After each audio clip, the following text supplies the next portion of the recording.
시청자 여러분 반갑습니다. 오늘의 코인 함께하고 있습니다. 자, 오늘도 여러분들과 함께하게 될 이지영 앵커입니다. 자, 간밤 또 시장에 다양한 이슈들이 쏟아져 나왔는데요. 오늘도 투자 시장에 관한 분위기와 함께 또 크립토 시장의 발빠른 소식들 여러분들과 함께하도록 하겠습니다. 자, 그럼 간밤 마감된 미 증시부터 살펴보실 텐데 뉴욕 증시 같은 경우에는 현재 CPI 지표 발표를 앞두고 시장 자체가 관망세로 돌아선 모습들이 포착되고 있고요.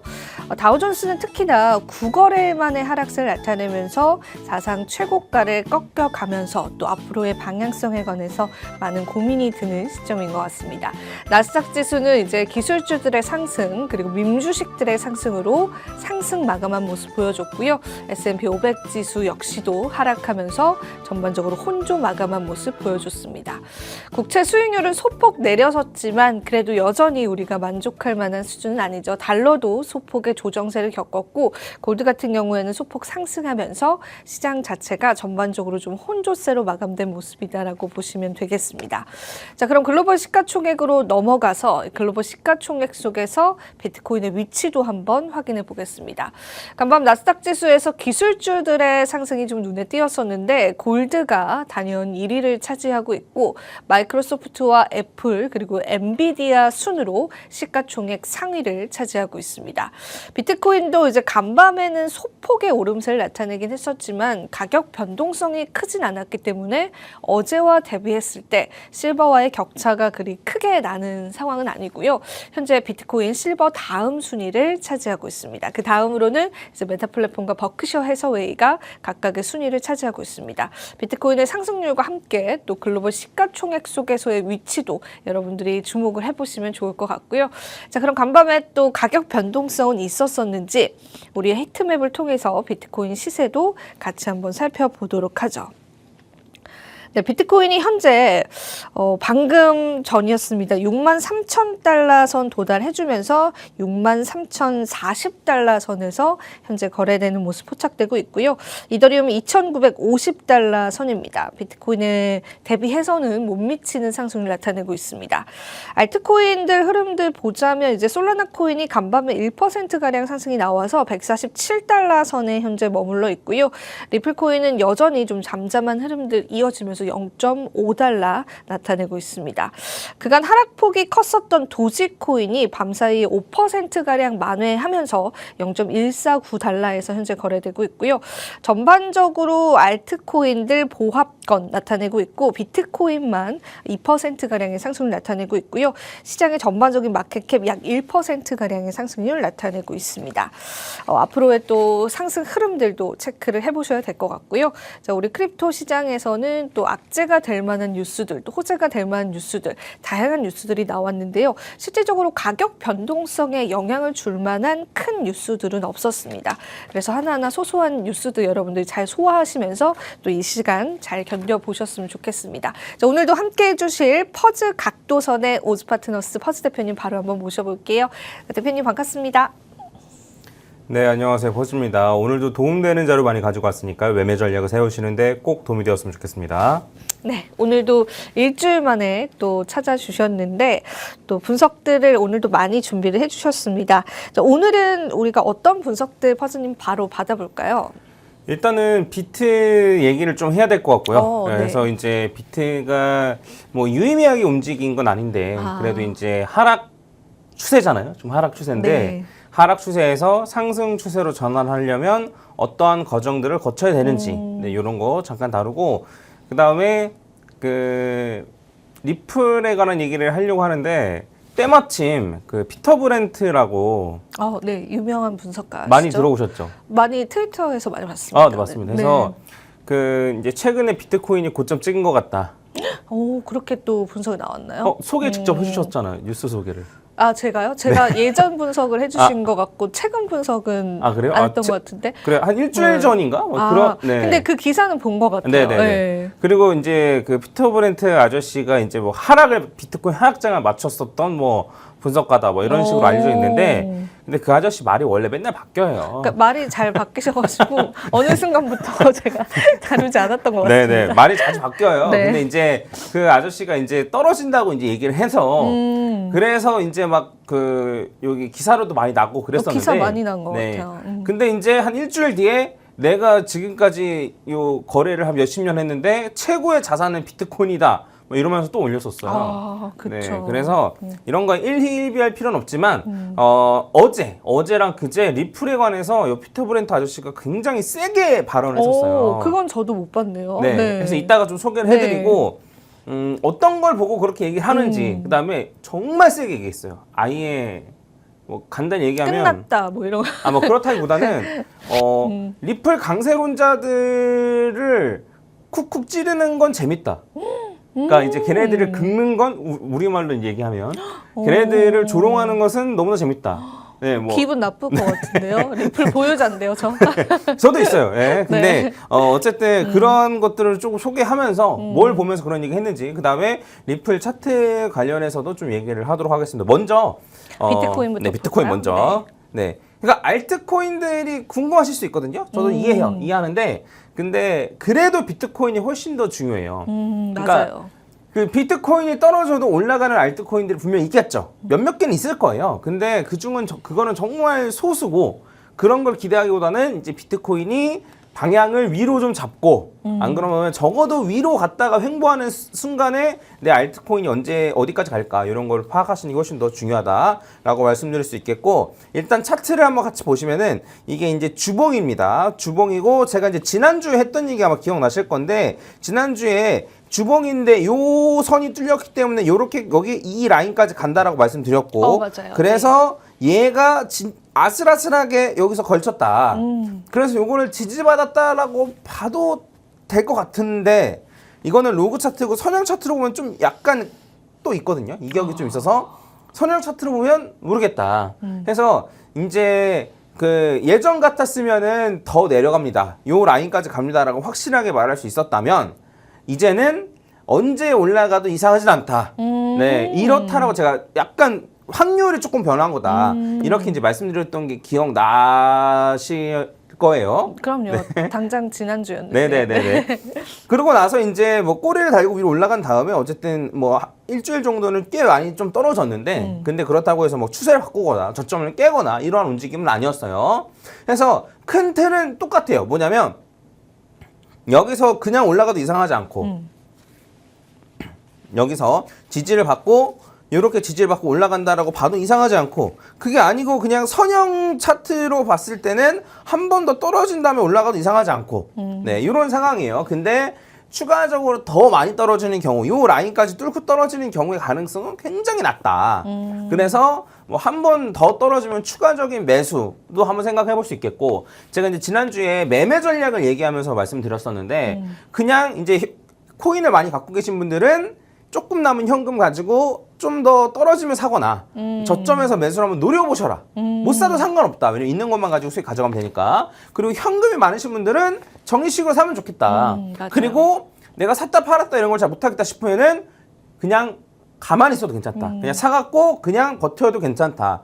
지금 그 선택은 나쁜 선택이 아니다. 라고 이제 제가 좀 말씀을 드렸었어요. 그래서 그 큰 틀은 변하지 않는다. 라고 이제 보시면 되고. 근데 그래도 만약에 지금 저점이 찍은 거라면 어쨌든 쭉 올라갈 텐데. 그렇죠. 네, 올라가면 얼마나 올라갈 것이며 그리고 퍼지어 네가 봤을 때는 어떠한 조건들을 충족시키면 올라가는 걸로 올라가는 걸로 볼 거야. 네. 네. 요거에 관해서 제가 좀 말씀을 드리겠습니다.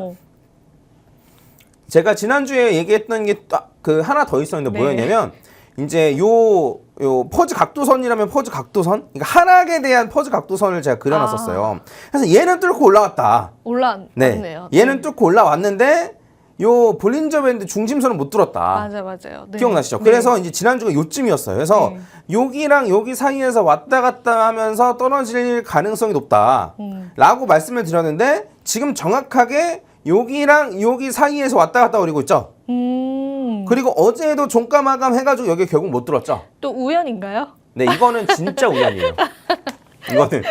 이거는 또 왜냐면 아까 전에 추세선 네. 떨어지는 거는 저는 사실 가능성이 꽤 높다고 생각하고 네. 좀 강력하게 말씀드린 거였어요. 네. 근데 요거는 진짜 우연이에요. 아, 너무 요거는. 우연이 많네요. 이거는 네. 진짜 우연. 왜냐면 이렇게 하고 그냥 바로 그냥 며칠 뒤에 바로 이렇게 중심선 뚫고 올라갈 수도 있고 그쵸. 아니면 제가 파동 카운팅을 잘못했으면 요거를 뚫고 떨어질 수도 떨어질 있어요. 수도 있고. 그래서 이거는 진짜 우연이에요. 예, 물론 요게 가능성이 높다라고는 생각했는데 이건 우연인데 근데 어쨌든 제가 두 가지 말씀드린 게 뭐였냐면 요 선이랑 요 중심선이 중요하고 얘가 일단 첫 번째로 얘가 위로 뚫고 올라왔으니까 얘 아래로 떨어지지 않고 버티는 게 중요하다. 근데 지금 버티고 있어요, 일단. 네, 일단 버티고 있고 그다음에 버티는 상황에서 요 중심선까지는 뚫고 올라가야 된다. 그래서 얘 같은 경우에는 이제 퍼즈 각도선의 관점으로 왔을 때는 요 하락 추세가 끝난 걸 의미하며 네, 물론 이렇게 추세가 끝났다 하더라도 아래로 한번 확장으로 떨어진 다음에 올라갈 수는 있습니다. 네, 요거는 염두에 두시고, 그러니까 이제 쉽게 말하면 요걸 뚫고 올랐으니까 하락에서 횡보로 바뀌었다라고 보시면 될 것 같고, 볼린저 밴드로 봤을 때도 이게 중심선이랑 하단선이랑 왔다 갔다 하면서 떨어지는 게 이게 하락장인데, 볼린저 밴드로 봤을 때 하락장인데, 근데 요 중심선을 뚫고 올라가면 이제 이게 횡보로 바뀌는 거예요. 그리고 중심선 뚫고 올라간 다음에 요 뚫고 올라가서 상단선 터치하고 중심선에서 지지받고 올라가면 이제 다시 상승 추세로 바뀌는 거고. 네, 요 기억나실 텐데. 네. 그래서 이제 요거를 잘 버티는 선에서 요거를 뚫고 올라가는 게 중요하다라고 말씀을 드렸던 거였어요. 그래서 일단은 어제 요걸 뚫을랑 말랑 했었거든요. 요거를. 근데 못 뚫었어요, 결국.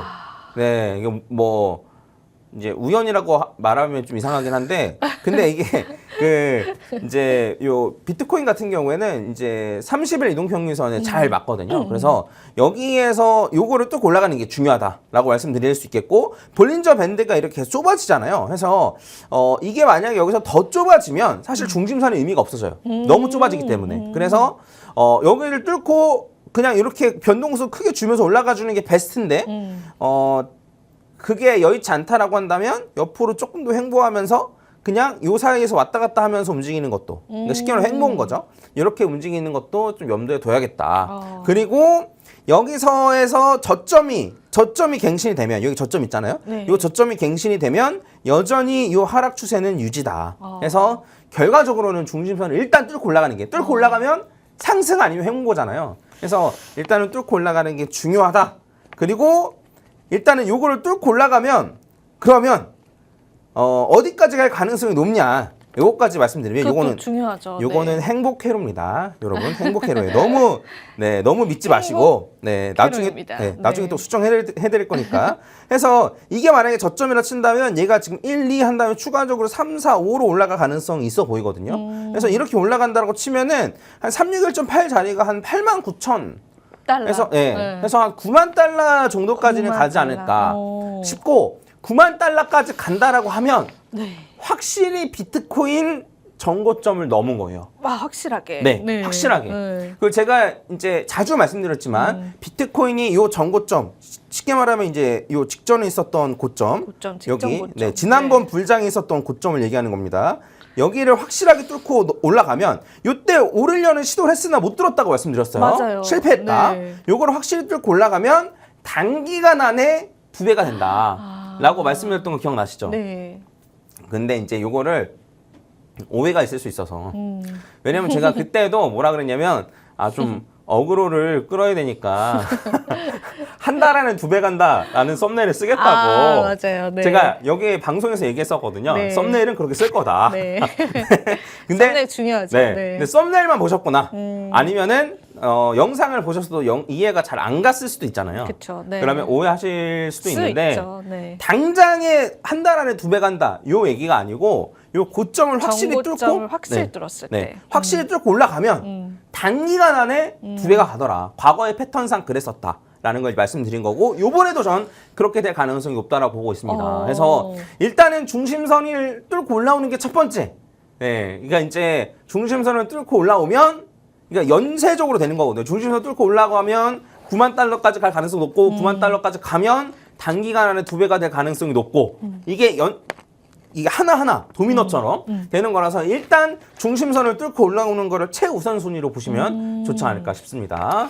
네, 중심선을 뚫어주는 게 상당히 좀 중요한 시점인 것 같은데 그 이후의 시나리오들은 우리가 비교적 조금 쉽게 예측을 할 수 있는 시나리오들인 것 같습니다. 중심선을 뚫고 올라가면 이제 9만 달러 선 도달 가능성이 크고요. 그렇게 될 경우에 단기간에 우리가 또 2배의 상승률까지도 기대해 볼 수 있다라고 하는데 구체적인 사안들은 역시나 이제 차트가 만들어져 가면서 또 변경될 수 있는 부분이기 때문에 퍼즈님께서 항상 또 퍼즈 각도선을 통해서 체크를 해주고 계시니까 여러분들이 저희 방송을 통해서 계속 팔로우 해보시면 될 것 같고요. 자, 그럼 지금 시점에서도 우리 투자자분들의 매매 전략 같은 거는 크게 변동성은 없는 거죠. 계속되는. 네. 네. 사실 이제 중요한 얘기긴 한데 제가 지금 이렇게 보는 게 하등 의미가 없어요. 왜냐하면 그러니까 왜 의미가 없어라고 생각하실 수 있는데 네. 매매 전략이 안 바뀌잖아요. 그쵸, 네. 맞아요. 매매 전략 안 바뀌잖아요. 똑같잖아요. 지금 네. 바뀌지 않고 있어요. 계속. 그 매매 전략이 바뀌지 않으면 사실 의미가 없긴 해요. 다만 그 와중에 어떻게 하면 평단가 조금 낮춰볼까, 조금이라도 뭐 더. 언제쯤 올라가는지 한번 예측해볼까. 저는 이게 업인 사람이기 때문에 그쵸. 이렇게 하는 거지. 여러분들은 그냥 계획된 매매 전략대로 계속 꾸준히 진행을 하시면 됩니다. 네, 좋습니다. 자, 그러면 저희가 비트코인 분석은 좀 이 정도로 좀 마무리 해보도록 하고 이제 리플 이야기를 한번 해볼게요. 이제 리플에 이제 엄청난 옹호론자들이 또 있기는 하죠. 근데 과연 또 이 푸타브렌튼 아저씨가 무슨 말씀을 하셨는지 한번 이야기를 들어보면서 퍼즐 내용도 같이 한번 들어보겠습니다. 네. 네, 제가 X를 원래 안 했는데, X, 그쵸. 네, X를 원래 안 했는데 그 코인 쪽에는 X를 하는 사람들이 많아요. 그러니까 우리나라에는 별로 없는데. 저도 많이 봐요, X를. 네네. 네. 그러니까 이제 그 다른 분야에는 별로 없어요. 다른 분야는 별로 없는데 유독 코인 쪽에는 그러니까 우리나라도 코인 하시는 분들은 X를 하시는 분들 왜 많거든요. 그럴까요? 잘 모르겠어요. 진짜 그렇더라고요. 그러니까 우리나라에서는 약간 이미지가 안 좋은 경우도 좀 종종 있는데 X를 약간 네. 근데 이제 뭐 다른 뭐 인스타나 안 그러면 뭐 페이스북 이런 거에 비해서 확실히 X로. X에는 많이 네, 하더라고요. 많이 있고 그다음에 해외 유명 분석가들이나 안 그러면 코인 쪽에 유명인들 있잖아요. 뭐 창펑자오나 뭐 많이 안 하시죠. 네, 그다음에 네. 뭐 저스틴 선이나 뭐 이런 옛날에 애들도 뽀글이도 했었죠. 네네. 그러니까 X를 엄청나게 많이 네. 해요. 그래서 이제 저도 이제 X의 계정 만들고 이제 차트도 가끔씩 올리면서 이게 쭉 꾸준히 보고 있는데 근데 이제 이 아저씨가 원래 옛날부터 알고 있는 아저씨긴 했어요. 제가 처음 코인 투자 시작할 때부터 알고 있는 아저씨긴 했는데 이 아저씨는 말 그대로 그냥 트레이더예요. 가치 투자자가 전혀 아니에요. 그래서 괜찮은 차트 모양이네 라고 썼다가 아니면 바로 버리고 이런 식이에요. 근데 이게 이런 본인의 관점에 매몰되지 않는 게 트레이더한테는 중요한 덕목이긴 해요. 근데 사람들이 이제 이걸 보면서 오해하죠. 뭐 관점이 왔다 갔다 하니까요. 그래서 요거를 잘 이해해야 되는데 근데 어쨌든 최근에 이제 며칠 전이에요. 이게 5월 13일이니까 어제잖아요. 네. 어제 이제 이런 얘기를 했는데 그 이제 구글에서 번역한 거를 이제 말씀드리면은 이제 뭐 차트 관점, 순수한 차트 관점으로 보면은 이게 이제 그 BTC 마켓 차트거든요. XRP, BTC. 그래서 이제 비트코인에 비해서 리플이 얼마나 오르냐 떨어지냐 이런 얘기인데 지금 거의 바닥을 향해 가고 있어요. 그래서 이걸 봤을 때는 뭐 거의 바닥이네라는 말을 쓸 수도 있었는데 이 아저씨가 뭐라 그랬냐면 이거 그냥 0원으로 가고 있는 것 같은데 빵원으로 가고 있는 것 같은데 라는 식으로 얘기를 한 거예요. 거기서 한술 더 떴군요. 네. 그래서 이제 제로로 향하고 있다. 네. 이렇게 쓴 거예요. 그래서 사람들이 막 갖고 와서 막 뭐라 하는 거죠. 너 2017년에는 좋다고 하지 않았냐부터 해가지고 그쵸. 막 옛날 거 티 갖고 와서 하는데 맞아요. 너네는 그때랑 지금이랑 가격 비교해봐라. 확률적 사고라는 게 안 되냐라면서 오히려 엄청나게 뭐라고 하고 그 리플 강세론자들을 이해 못하겠다. 그러니까 이것만 봐도 그러니까 이제 요거 쓴 다음에 뭐라 그러냐면 요 차트 자체가 의미하는 거는 비트 투자하는 게 얼마나 유리한지 비트 투자하는 게 얼마나 좋은지를 안정적인지. 나타내주는 차트다.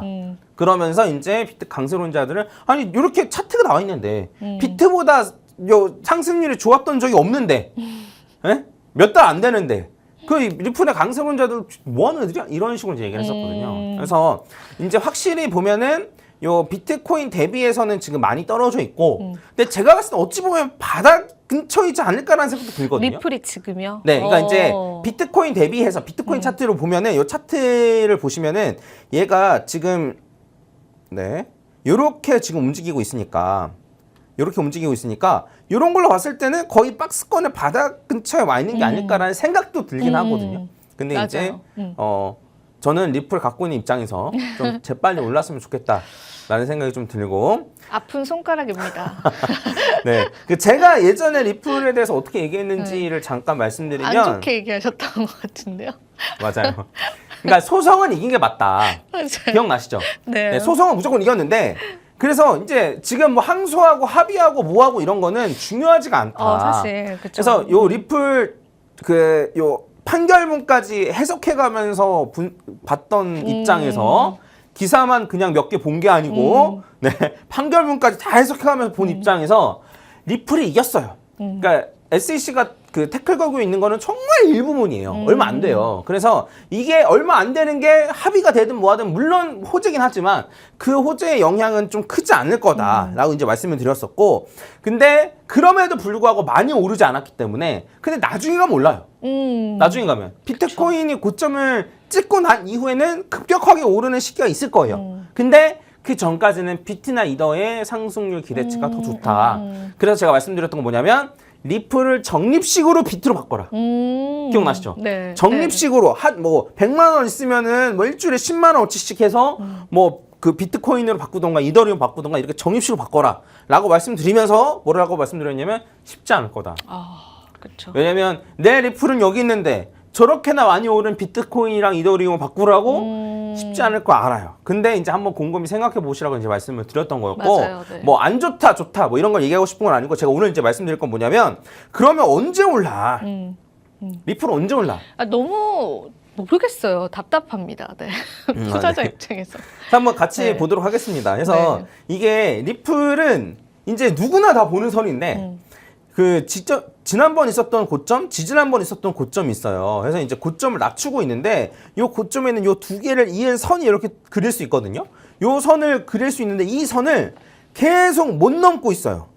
보면 최근에서도 이 선을 넘으려고 이런 식으로 갔었었는데 못 넘었고, 그래서 저는 개인적으로 추천하는 거는 적어도 이 선을 뚫고 넘었을 올라오면 때. 뚫고 올라가면 그때 사도 늦지 않다. 네, 만약에 사고 싶으면 사고 싶으신 분들이 만약에 계신다면 이때 사셔라 라고 좀 말씀을 드리고 싶고, 이때도 뚫으려고 했었는데 이때도 막 저한테 댓글 많이 달렸었거든요. 이 정도 상승 의미 있는 거 아닌가요? 그래서 없다 그랬어요. 왜냐? 요걸 못 뚫었으니까. 근데 이제 원화마켓으로 보면은 뚫었거든요. 요거를 선을. 그래서 그렇네요. 그 리플은 이제 한국에서만 거래 많이 되는 코인이니까 원화마켓으로 봐야 되는 거 아니야라고 생각하실 수도 있는데, 그렇죠. 이게 리플이 가지고 있는 전형적인 오해예요. 뭐냐면 리플 거래량을 보면 이제 바이낸스가 한 20% 차지하고요. 업비트가 10%도 안 돼요. 그러니까 이제 원화마켓 다 합쳐봐야 그렇네요. 전체 한 20%도 안 되는 거예요. 그렇네요. 리플은 해외에서도 정말 많이 거래하는 코인입니다. 그래서 요건 오해예요. 여러분들이 생각하는. 그래서 우리의 이제 착각이죠. 네, 원화마켓을 볼 게 아니고 달러 차트로 봐야 되고, 달러 차트를 보면 아직 못 뚫었다. 그래서 요 달러 차트가 뚫기를 기다리면서 기다리시는 게 좋지 않을까. 물론 뚫고 나서도 되돌림으로 떨어질 수 있긴 한데, 근데 그래도 뚫고 나서 사는 게 낫다. 요걸 좀 말씀드리고 싶은 거예요. 그래서 리플은 요걸 뚫고 나면 제가 다시 한번 어디까지 갈 것 같은지를 좀 더 자세하게 분석해드리도록 하겠습니다. 네, 좋습니다. 최근에 또 리플 관련한 이슈들이 많더라고요. SEC 항소 관련한 내용들도 많은데 그런 내용에 일희일비하기보다는 우리가 좀 더 객관적인 지표로 바라볼 필요가 있을 것 같습니다. 오늘 알려주셨던 내용이 이제 비트코인 대비한 리플의 가격 변동성인데, 이게 이 차트만 보고 퍼즈님처럼 바닥 구간이다라고 해석하는 그런 분석가도 있지만 피터 브렌튼처럼 영원으로 가고 있다라고 분석을 하고 있는 또 분석가의 의견도 있는 것 같습니다. 그래서 여러분들이 잘 판단을 하셔서 또 리플 보유자분들께서는 좋은 매매 전략들 세우셨으면 좋겠고요. 리플 또 저도 보유자로서 하루빨리 좀 시원한 상승이 나와주기를 기다리고 있습니다. 같이 한번 좀 기다리면서 퍼즈님 분석 계속해서 이어가 보면 좋겠습니다. 자, 오늘 저희는 또 여기서 또 인사를 드려야 될 것 같고요. 마지막으로 투자 고지 드리면서 인사드리도록 하겠습니다. 본 방송에서 제공하는 정보는 투자 판단에 대한 조언일 뿐입니다. 가치 판단과 상승 하락 보장하고 있진 않다라는 점 유의 부탁드리고요. 저희는 또 내일 쉬고 목요일 날 다시 찾아뵙도록 할게요. 오늘도 시청해주신 여러분 고맙습니다.